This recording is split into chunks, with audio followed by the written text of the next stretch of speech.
Hi යාළුවනේ. ඉතින් මම අද පටන් ගන්න යන්නේ වූල් ගෙතුම් පාඨමාලාවේ ආරම්භය. ඉතින් මුලින්ම අපි මොන දෙයක් වුණත් ගොතන්න කලින් දම්වැල් ගෙතුම් පුරුදු වෙලා ඉන්න ඕනේ. අපි ඒකෙන් තමයි පටන් ගන්න තියෙන්නේ අපිට. ඉතින් අපි එහෙනම් අද වැඩේ පටන් ගමු. අද මම මේකට පාවිච්චි කරන්නේ මිලිමීටර් 3 වූල් කට්ටා.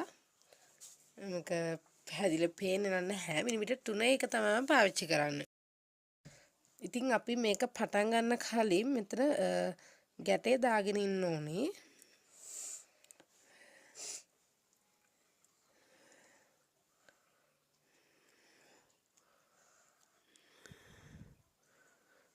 මෙහෙම තමා ගැටේ දාගන්න. ඊට පස්සේ දම්වැල වගේ පුරුක් ටික තමයි අපිට ගොතා ගන්න තියෙන්නේ. එතකොට මුල් කට්ට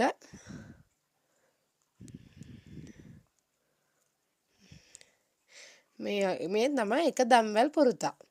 ඉතින් මේ වගේ අපි දැනට දම්වැල් පුරුක් 20ක් ගොතා ගමු.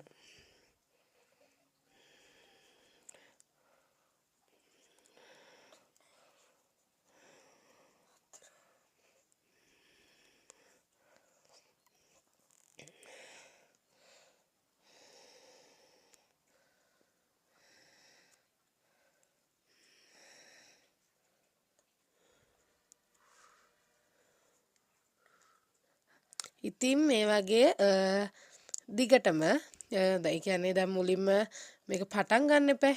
ඒකයි මම මුලින්ම දම්වැල් පුරුත අරන් ආවේ ඔයාලට. ඒ වගේම දිගටම මේ කියන්නේ එක දේවල්. ඒ කියන්නේ මල් වර්ග, ඒ වගේම බබාලගේ ඩ්‍රෙස් ඒවා මම මේ ගොතන වීඩියෝස් මම පිළිවෙලට ගේන්න බලාපොරොත්තු වෙනවා. ඉතින් ඔයාලත් කැමති නම් මාත් එක්ක එකතු වෙලා ඉන්න පුළුවන්. ලයික් එකක් දාලා සබ්ස්ක්‍රයිබ් කරලා තියාගන්න මගේ channel එක. ඉතින් එතකොට මම අලුතෙන් වීඩියෝ එකක් දාපු ගමන්ම ඔයාලට දැනගන්න පුළුවන්. කොහොමත් නම් මුල ඉඳන්ම හැමදේම සරලව කියාගෙන යනවා. එතකොට දන්නේම නැති කෙනෙක්ට වුණත් අලුතින් ගෙතුම් කලාව ආරම්භ කරන කෙනෙක්ට වුණත් මේක ලේසියෙන් පහසුවෙන් මේ දේ කරගන්න පුළුවන්.